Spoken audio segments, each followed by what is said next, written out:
फिर क्या बताते हैं परमात्मा, कबीर हरि के नाम बिना ये नार कूतिया हो, गली गली भौंकत फिरे भाई टोक न डाले कोई। परमात्मा की भक्ति के बिना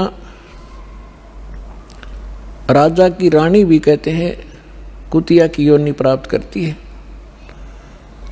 फिर बताते हैं, कबीर बीबी पड़दे रहे थी, डोडी लगे थी बार, गात उगाड़े फिरती हैं वो बन कुतिया बाजार। वो पर्दे की सुंदरी सुनो संदेशा मोर, गात उगाड़े फिरती हैं वो करें सरायों शोर। नक बेसर नक पे बनी पैरें थी हार हमेल, अब सुंदरी से कुतिया बनी भाई सुन साहेब के खेल। बीबी पर्दे रहे थी, इन राजाओं की रानियां, बड़े बड़े घरों की बहू बेटियां, इन मायाधारियों को हम बड़े मानते रहे। बड़े बड़े घरों की बहू बेटियां पर्दों में रहा करती थी, राजा की रानियों पर्दों में रहा करती थी, आगे उनके चौकियां लगा करती थी, कोई भी गैर व्यक्ति वहां फटक ना जा, और उसमें वो अपनी इज्जत माना करते थे। अब परमात्मा कहते हैं, बीबी पर्दे रहे थी और डोढ़ी लगे थी बार, बार माने गेट का आगे चौकी पहरेदार खड़े रहा करते थे, और गात उगाड़े फिरती हैं वो बनकुतिया बाजार। वो पर्दे की सुंदरी और सुनो संदेशा मोर, अब गात उगाड़े फिरती हैं वो करें सरायों शोर। नक बेसर नक पे बनी वो पैरें थी हार हमेल, और सुंदरी से कुतिया बनी, कैसा स्वरूप बिगड़ गया, और सुन साहेब के खेत।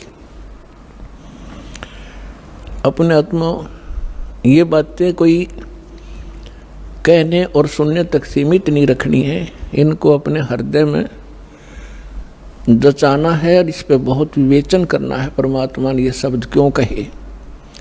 विचारणीय विषय है कि जो बड़े घरों की बेटियां बहुएं, उनको घर से बाहर जाना अलाउड नहीं था, उनकी इज्जत का नाश हुआ था, और जिस कारण से वो सत्संग और संत के विचारों से वंचित रही। जब वो रानी थी, सुंदर गहने पहना करती थी, आभूषण पहना करती थी, काजू किशमिश और बादाम युक्त हलवे और खीर खाया करती थी, क्योंकि उनके पूर्व जन्म की कमाई शुभ संस्कार उनके साथ थे। भविष्य में कोई चार्जर लगा नहीं, भविष्य में कोई उनको ऐसा संत मिला नहीं, भक्ति करने ज्ञान सुनने का कोई अवसर ना मिलने से उन्होंने मानुष जीवन बर्बाद कर दिया। काजू किशमिश बादाम के हलवे खीर खाया करती थी और झूठा छोड़ा करती थी, उनकी नौकरानियां खाया करती थी। एक परमात्मा की भक्ति ना करने से वो अगले जन्म में कुतिया की योनि में जाती है। अब कुतिया के जीवन से आप खूब परिचित हैं, फिर भी परमात्मा ने आगे बताया है कि वही रानी जो पर्दों में रहा करती थी, जिनकी इज्जत नाश हो जाती जब सत्संग में चली जाती थी, अब वो इज्जत कुतिया बनकर घूम रही है, निवस्त्र हो रही है। अगर आप ये वीडियो YouTube पर देख रहे हैं तो हमारे चैनल को सब्सक्राइब करें और बेल आइकन को दबाना ना भूलें। अगर आप Facebook पर ये वीडियो देख रहे हैं तो हमारे पेज को लाइक करें।